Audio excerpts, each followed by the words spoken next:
Mark సువార్త 3వ అధ్యాయం 13వ వచనాన్ని చదువుతున్నాను, వినండి. ఆయన కొండ ఎక్కి తనకిష్టమైన వారిని పిలువగా వారు ఆయన యొద్దకు వచ్చిరి. ఎవరాయన? మన ప్రభువు, యేసు ప్రభువు.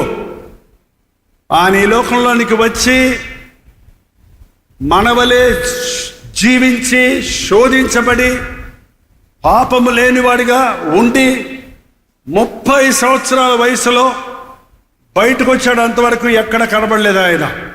30 సంవత్సరాలప్పుడు ఆయన బాప్తీసం తీసుకొని పరిచర్య ప్రారంభించినప్పుడు ఆయన మొట్టమొదటిగా చేసింది ఏంటంటే 12 మందిని ఏర్పరచుకున్నాడండి.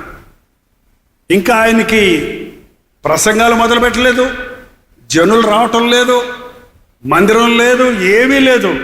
కానీ ఎవరిని కోరుకున్నాడు? శిష్యుడు అంటే ఎవరంటే గురువును వెంబడించేవాడు, గురువుతో ఉండేవాడు, గురువు అడుగు జాడల్లో నడిచేవాడు. యేసు ప్రభువుకు భక్తులు అక్కర్లేదు. ఎవరు కావాలో తెలుసా? శిష్యులు కావాలి. భక్తులకి శిష్యులకి తేడా ఏంటి? భక్తుడు దేవుడి దగ్గరికి వెళ్ళి దండం పెట్టుకుంటాడు, దవడలు వాయించుకుంటాడు, లేకపోతే సిలువ వేసుకుంటాడు, వచ్చేస్తాడు. శిష్యుడు ఏం చేస్తాడు? గురువుతోనే ఉంటాడు. యేసు ప్రభు మనల్ని ఎందుకు పిలిచాడంటే ఆయనతో సహవాసం చేయడానికి, ఆయనను అనుసరించడానికి, ఆయన ప్రణాళికలను నెరవేర్చడానికి. ఈరోజు మనుషులు కావాలి ఆయనకి.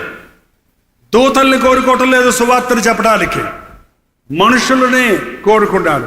దేవదూతలు మనకంటే గొప్పవి కాబట్టి దేవదూతలు మనుషులకు పరిచర్య చేయటం కొరకు ఏర్పాటు చేశారే కానీ మనుష్యుడిని దేవుడు తన పోలికలో, మన రూపంలో, మన స్వరూపంలో, మన ఆకారంలో చేసుకుందామన్నాడు.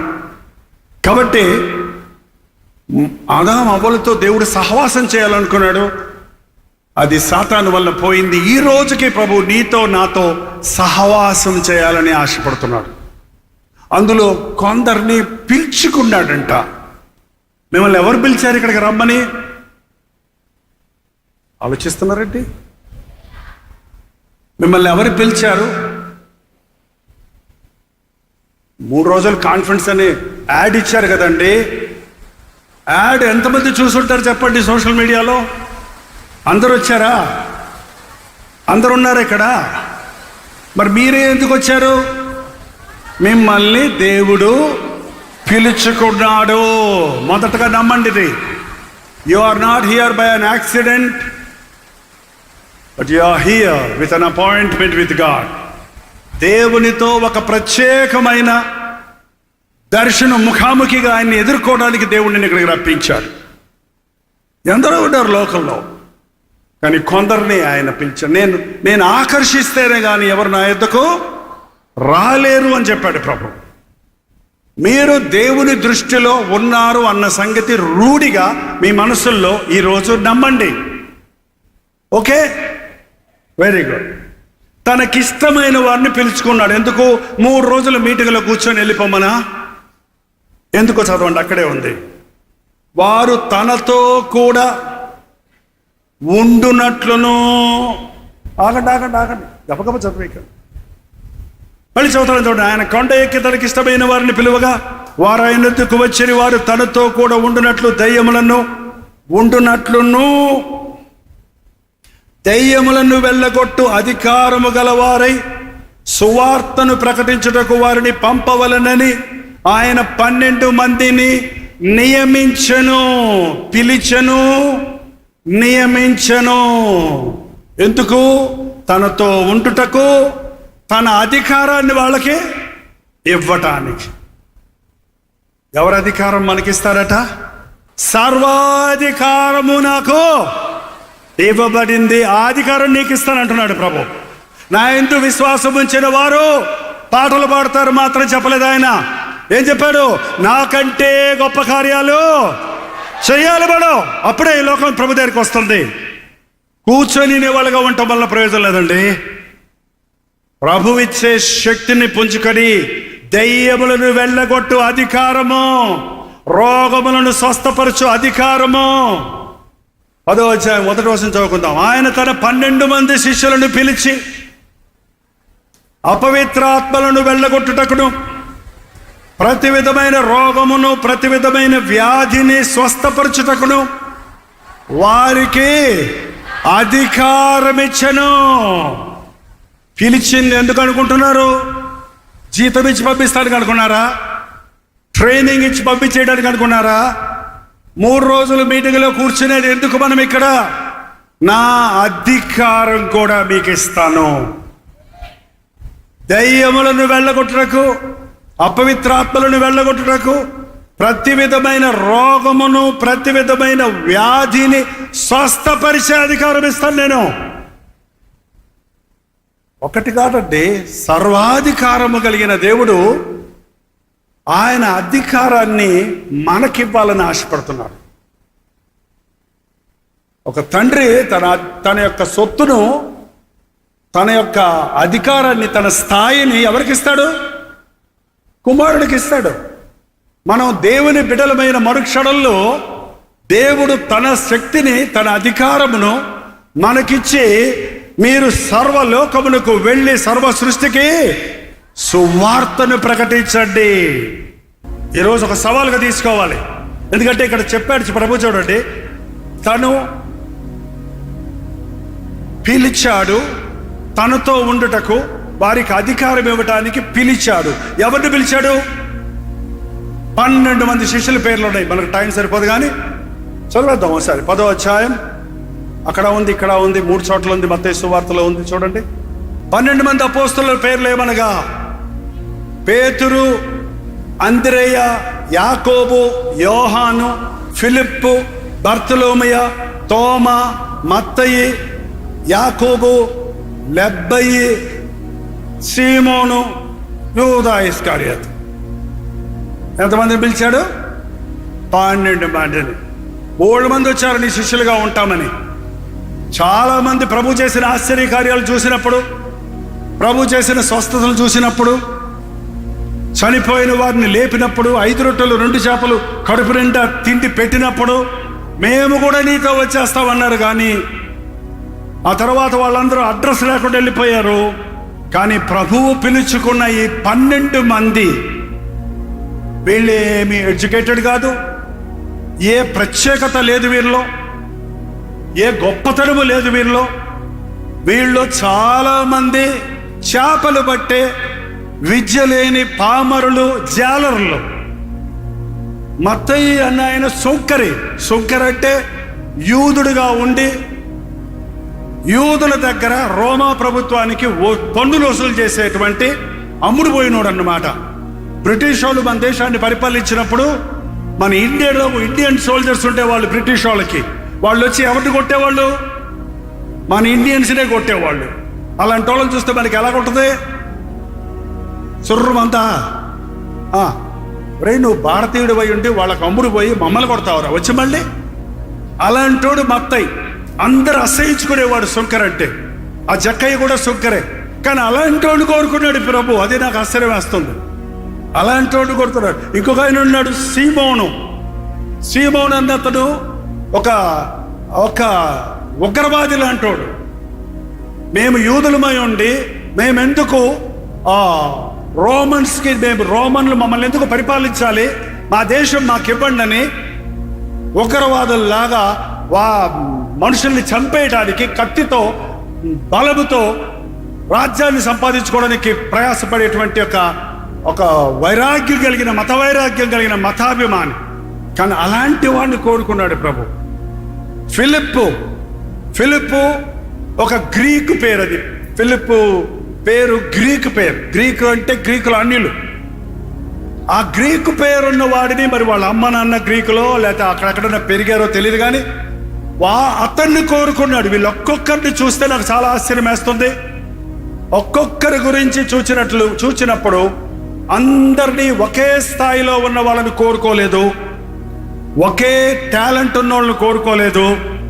12 మంది 12 విధములైన స్థితిగతులలో ఉన్న వారిని ఆయన కోరుకున్నాడు. రాత్రంతా ప్రార్థన చేసి తనకిష్టమైన వారిని కోరుకొని 3.5 సంవత్సరాలు ఆయనతో తిప్పాడండి. ప్రభువును కనుగొన్నామన్న వాళ్ళు హల్లెలూయా చెప్పండి. మీరు కనుగొనక ముందే ప్రభువు మిమ్మల్ని కనుగొన్నాడని నమ్మిన వాళ్ళు హల్లెలూయా చెప్పండి. అదిగో ఇక్కడ ఉన్న వాళ్ళందరినీ ప్రభువు కనుగొన్నాడు. కొందరే తిరిగి కనుగొన్నారు ఆయన్ని. ఇందుకే మొదటి హల్లెలూయా తక్కువ వచ్చింది. ఆయన కనుగొన్నాడు అన్నది రూఢి, there is no doubt about it. But మనం ఇంకా ఆయన్ని కనుగొనలేదు. ఇంకొకటి ఇలాగా ఉండాలని ఇమిటేట్ చేయడానికి ఆశపడకండి. నిన్నుగా ప్రేమించాడు దేవుడు. నీ కొరకు ఒక గొప్ప ప్రణాళిక కలిగి ఉన్నాడు. నీవు కలిగి ఉన్న దానిని, దేవుడు కలిగి ఉన్న దానిని వెలిగితే చాలా. యేసును చూసి ఆయన పదంలో నడవటం లేదు. నా కొరకు నీవు కలిగి ఉన్న ప్రణాళిక ఏంటి? 12 మంది శిష్యులు యేసు ప్రభుతోటే ఉన్నారు. 12 మంది ఒకలాగా లేరు. 12 మంది చేసిన పరిచర్య ఒకలాగా లేదు. కానీ 12 మంది కలిసి సేవన చేసిన పరిచర్య ఫలంగానే ఈనాటికి ప్రపంచవ్యాప్తముగా యేసు నామం మారుమోగుతుంది. యేసు ప్రభు ఒక్క పాట రాయలేదు. అన్ని భాషలలో, అన్ని దేశాలలో ఆయన్ని మహిమపరిచే పాటలు కోకొల్లలుగా రాయబడ్డాయి. ఆయన ఒక్క పుస్తకం రాయలేదు, కానీ ఆయనను గురించి రాయబడిన గ్రంథాలు ప్రపంచవ్యాప్తముగా పలు భాషలలో విరజిమ్ముతూ ఉన్నాయి. ఆయన గలిలయ తీరం దాటి, ఆ ప్రాంతం పాలస్తీనా దాటి ఏ విదేశానికి వెళ్ళలేదు ఆయన. కానీ ఇవాళ యేసుక్రీస్తు సువార్త తాను అధికారం ఇచ్చిన, తాను పిలుచుకున్న ఆ 12 మంది శిష్యులతో సముద్రాలు దాటి భూ దిగంతముల వరకు ఆయన సువార్త చేరింది. మళ్ళీ చెప్తున్నాను, ఆ రోజు 30 కోట్లే, ఈరోజు 780 కోట్లు ఉన్నారు. కాబట్టి ఇంకా సువార్త వినని వారు ఎందరో ఉన్నారు. కోతెంతో విస్తారము, కోసెడి వారు లేరు. కోత పని వారి కొరకు ప్రార్థన చేయమన్నాడు. నేను ముగించక ముందు ఒక మాట, రేపు మళ్ళీ మంది కాదు. ఎందుకు నన్ను పిలుచుకున్నావు, దేని కొరకు నన్ను నియమించుకున్నావు అనేది ఇవాళ మీరు ఇక్కడ రూఢిపరుచుకొని వెళ్తానన్న వాళ్ళు మాత్రం హల్లెలూయా చెప్పండి. Very good. అసలు దేవుడు నన్ను పిలిచాడు, నన్ను నియమించుకున్నాడు, నన్ను ఎరిగాడు, నన్ను కనుగొన్నాడు, నన్ను ఎట్లా పెట్టుకోండి అన్నవాళ్ళు హల్లెలూయా చెప్పండి. నో డౌట్ అబౌట్ ఇట్ కదా. ఇప్పుడు ఒక్కసారి మనం లేచి నిలబడితే ఈ సమయం మీకే వదిలేస్తానండి. కొద్ది నిమిషాలు నన్నెందుకు పిలిచావయ్యా, నీ సన్నిధిలో కూర్చొని ఇన్ని పాటలు పాడుతూ, ఇంత నీ వాక్యం ద్వారా నన్ను దర్శించావు. ఇది చాలా ప్రాముఖ్యమైన సమయం. ఒక్క నిమిషం తల వంచి ప్రార్థించండి. అలసిపోవద్దు, విసిగిపోవద్దు. లాస్ట్ మినిట్ ఇది. పరిశుద్ధాత్ముడు నీ విషయమై నీకు బయలుపరిచే సమయం ఇది. నీవు నాకు కావాలి, నేను నిన్ను ఏర్పరచుకున్నాను, నేను నిన్ను ఈ పని కొరకు నియమించాను అని ఆనాడు 12 మంది శిష్యులతో చెప్పిన ప్రభు ఈ రాత్రి మనకు చెప్తున్నాడు. నేను కావాలా ప్రభువా, నేను బలహీనుడు కదా ప్రభువా, నాకు చేత కాదు ప్రభువా, నాకు వద్దు ప్రభువా అంటావేమో. చెప్పు దేవునితో, ఆయనతో మాట్లాడు. నోరు తెరవండి. నోరు తెరిచి కొద్ది నిమిషాలు దేవునితో మాట్లాడండి. ఆయన తన చిత్తాన్ని నీకు తెలియజేస్తాడు. ఇప్పుడే నీ మనసులోకి వచ్చే ఆలోచన నీది కాదు, దేవుని దగ్గర నుంచి వచ్చిందని నమ్ము. ఆయన నీతో మాట్లాడే దేవుడు, ఆయన స్వరం వినపడద్దు నీకు. ఆయన ఆలోచన నీ హృదయంలో జనిస్తుంది. ఆయన ప్రణాళిక నీ కళ్ళ ముందు కనపడుతుంది. పరిశుద్ధాత్ముడు మన మధ్య సంచరిస్తున్నాడు. ప్రభా, నన్నెందుకయ్యా కోరుకున్నావు, నేనెందుకయ్యా నీకు, నేను కూడా పనికొస్తానా? అడిగండి ప్రభువుని. నోరు తెరవండి, నోరు తెరవండి. నోరు తెరవాలి, మీ ప్రార్థన వినబడాలి, మీ ప్రార్థన వినబడాలి. చివరి నిమిషంలో మేలు పొంది వెళ్దాం, దేవుని ప్రణాళికను వెతికి వెళదాం, దేవుడి ఆత్మ స్పందన పొంది వెళ్దాం. ఎదుగో పరిశుద్ధాత్ముడు మన మధ్య సంచరిస్తున్నాడు. ఆయన నీ మధ్యలోనే ఉన్నాడు, ఆయన నీ వైపే చూస్తున్నాడు. నేను నీ మార్గం తప్పానా? నేను నీ ప్రణాళికను ఎరగలేదా? నేను ఎందుకు ఈ స్థితిలో ఉన్నాను? నువ్వు లేవనెత్తేసయ్యా, నీ చిత్తమే సిద్ధించును గాక అని నోరు తెరిచి ప్రభుత్వం చెప్పండి. నువ్వు చెప్పింది చేస్తానయ్యా, నా జీవితాన్ని నీకు అప్పగించుకుంటున్నానయ్యా. నన్ను పిలిచిన వాడు నమ్మదగిన వాడని, నన్ను ఏర్పరచుకున్న వాడు నమ్మదగిన వాడని, నేను ఆయన కొరకు జీవిస్తానని, నన్ను ప్రేమించిన ప్రభు నా మధ్య ఉన్నాడని నమ్ముతున్నాడు వారు మీ హృదయం తెరిచి దేవునితో మాట్లాడండి. కొద్ది క్షణాల్లో మనం వెళ్ళిపోతున్నాం. ప్రాముఖ్యమైన సమయం ఇది. ఇంతవరకు విన్నావు, ఇప్పుడు నీవు అడుగు దేవుణ్ణి. ఇప్పుడు ప్రభు మాట విను, ఇప్పుడు ప్రభుతో మాట్లాడు. ప్రభువా, నా జీవితాన్ని నాకెందుకు ఇచ్చావో తెలియచేయ్యా. నన్ను ఎందుకు పుట్టించావయ్యా ఈ లోకంలో? అందుకొరకే నేను బతుకుతానయ్యా. నన్ను ఎందుకయ్యా ఇంతమంది ఉండగా ఈ పట్టణాలలో ఈ కాన్ఫరెన్స్ నన్ను రప్పించావే, నన్ను పిలుచుకున్నావే, నన్ను దర్శించావే. నేను పొందిన దీవెనలు నీవు ముద్రించుము నాయన.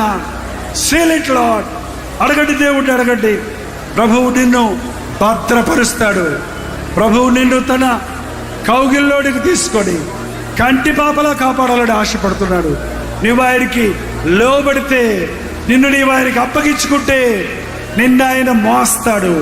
నీ సమస్యలు, భారాలు, వ్యాధులు, రోగాలు, నీ పోరాటాలు, నీ అప్పులు, నీ అనారోగ్యాలు, నీ కుటుంబ సమస్యలు, అవన్నిటిని ప్రభువే చూసుకుంటాడు.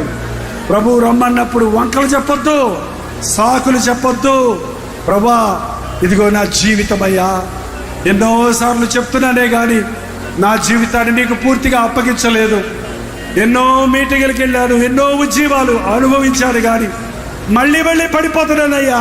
ఈసారి నేను పడను, ఈసారి నేను అంతవరకు నిలబడతానయ్యా. నా చేయబట్టుకో యేసయ్యా, నీతోటే ఉంటానయ్యా, నీ మాటే వింటానయ్యా, నీతోనే నడుస్తానయ్యా. నువ్వే నాకు కావాలయ్యా. నీ ప్రణాళిక నేను నెరవేరుస్తానయ్యా. నా సొంత ఇష్టాన్ని, నా యొక్క సొంత ఆశలను నీ పాదాల దగ్గర విడిచిపెడతాను యేసయ్యా. చెప్పండి, నోరు విడిచి మీ అంతటి మీరు చెప్పండి, మీ అంతటి మీరు చెప్పండి. నువ్వెన్నెన్నో ఆశలు పెట్టుకున్నావేమో, అవి యేసయ్య కొడుకు విడిచిపెడతానికి కష్టం అనుకుంటున్నావేమో.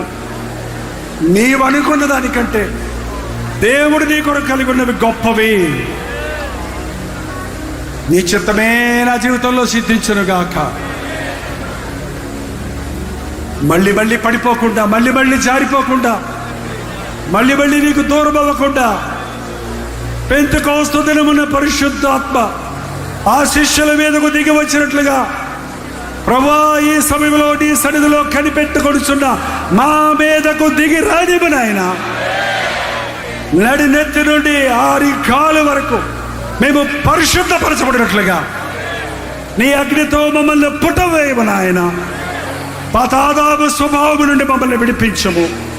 పిరికి తలపు ఆత్మనుమాల నుండి తీసివేయము. మోసపరచు ఆత్మల నుండి మమ్మల్ని తప్పించము నాయన. శరీరాశలు, లోకాశల నుంచి మమ్మల్ని విడిపించము నాయన. నీ అగ్నితో మా చెత్తను దహించి మమ్మల్ని శ్రేష్టమైన భక్తులుగా చేయ్యా. నీ అడుగు జాడల్లో నడిచే విశ్వాసులుగా చేయ్యా. నీ సెలవెత్తుకుని నిన్ను వెంబడించే వారిగా చేయి నాయన. నీ కొరకు ఆత్మలను సంపాదించడమే నా ధ్యేయం. ఏదైనా వృత్తి, నా కడుపు పోషణ కొరకు ఏదైనా వృత్తి అని డేవిడ్ ప్రైనర్ అన్నాడు. నా జీవిత ధ్యేయం ఆత్మలను సంపాదించడమే. నేను చేసే ఉద్యోగాలు, నేను చేసే పనులు కేవలం నా పోషణ కొరకు మాత్రమే. అవి నాకు ముఖ్యమైనవి కావు. చెప్పండి దేవుడితో ఒక మాట, చెప్పండి దేవుడితో ఒక మాట. శరీరాలు అలిసి ఉన్నాయి, శరీరాలు అలిసి ఉన్నాయి. ఆత్మసిద్ధమే గాని శరీరం బలహీనమన్నాడు ప్రభు. మెలకువగా ఉండి ప్రార్థన చేయండి. శోధనలో ప్రవేశించకుండా ఈ క్షణంలో మీరు మెలకుకుండకపోతే గుమ్మం దగ్గరే కాచుకొని ఉంటాడు సాతాను. నీవు ఎలా దేవుడి కోసం బతుకుతావో చూస్తానని. ఇదిగో ఇప్పుడు ప్రార్థిస్తే నిన్ను చూచి వాడు తోకపుడుచుకొని పారిపోతాడు. నిన్ను చూచి సాతాను సిగ్గుపడతాడు. నీవు లోకానికి జయశీలుడిగా దేవుని సాక్షిగా బ్రతకడానికి ఆత్మతో అభిషేకించబడే సమయం ఇది. నోరు తెరవండి. నీ కోసం బ్రతుకుతానయ్యా, నీ కోసం బ్రతుకుతానయ్యా, నీ చిత్తమే నేను చేస్తానయ్యా. నన్నెందుకు పుట్టించావు, నన్నెందుకు రక్షించావు, నన్నెందుకు ఇక్కడికి రప్పించావు, నేను అందుకొరకే జీవిస్తానేసయ్యా. ఇంతవరకు నా ఇష్టం వచ్చినట్టు బతికి ఏమీ సాధించలేకపోయానయ్యా. దుఃఖాన్నే కోసానయ్యా, నష్టాన్ని అనుభవించానయ్యా. నీ సాక్షిగా బ్రతకాలని ఈ రాత్రి తీర్మానించుకుంటున్నానయ్యా. శ్రమైన, శోధనైనా, కష్టమైన, కరువైన యేసయ్య ఉంటే నాకు చాలు. అదే నిజమైన క్రైస్తవ భక్తి. యేసుతో నేను ఉంటాను, యేసయ్య మాటలు నేను వింటాను, ఆయన ప్రణాళికలో నడుస్తాను, ఆయన చెప్పింది చెప్పినట్టు చేస్తాను అని ఒక తీర్మానం చేయండి. యేసు నా జీవితాన్ని ప్రభువుకి అప్పగిస్తున్నాను అన్నవారు అలాగే మీ కుడి చేయి ఎత్తుంచండి. ఆశీర్వాద ప్రార్థన, ముగింపు ప్రార్థనకు ముందు మిమ్మల్ని దేవుడి చేతులకు అప్పగించడానికి, ప్రభువు మీ చేయి పట్టుకొని నడిపించడానికి మీ కొరకు ఒక చిన్న ప్రార్థన చేయబోతున్నాను. నేను దేవుని కొరకే జీవిస్తానన్న వారు స్ట్రైట్గా ఎత్తండి, డేరుగా ఎత్తండి, ధైర్యంగా ఎత్తండి. సంశయం లేకుండా, సందేహం లేకుండా. నేను బ్రతకలేనేమో కానీ నన్ను బ్రతికించే ప్రభువు ఉన్నాడు. నేను నిలబడలేనేమో కానీ నన్ను నిలబెట్టే ప్రభువు ఉన్నాడు. నేను బలహీనుడినే కానీ బలమైన హస్తం నన్ను పట్టుకొని ఉంది. హల్లెలూయా. పరిశుద్ధుడా, ప్రేమగల తండ్రి, ఒక్కసారి చేతులెత్తిన ఈ నీ బిడ్డలను చూడయ్యా.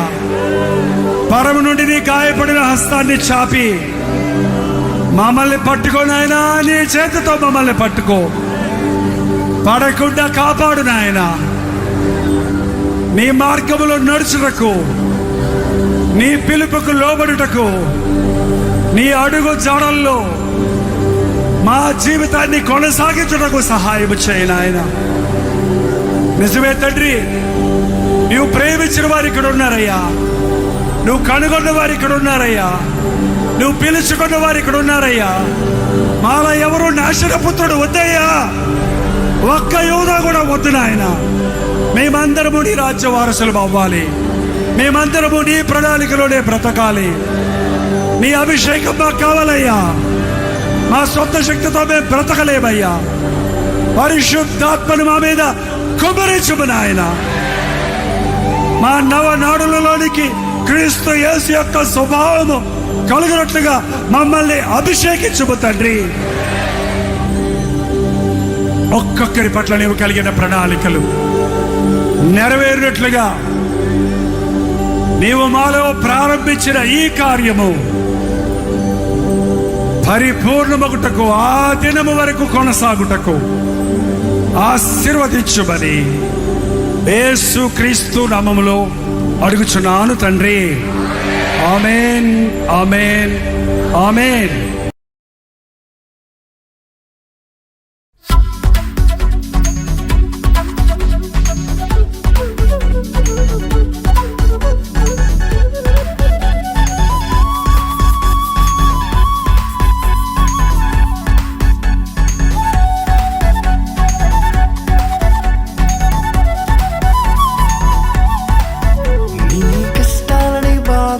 శ్రమలన్నీ తీర్చే అనాథుడు యేసే.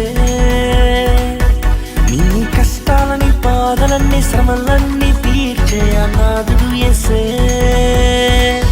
ఆది నుండి ఉన్నవాడు ఆ దేవుడు, అద్భుతాలు చేసేవాడు నా యేసుడు. ఆది నుండి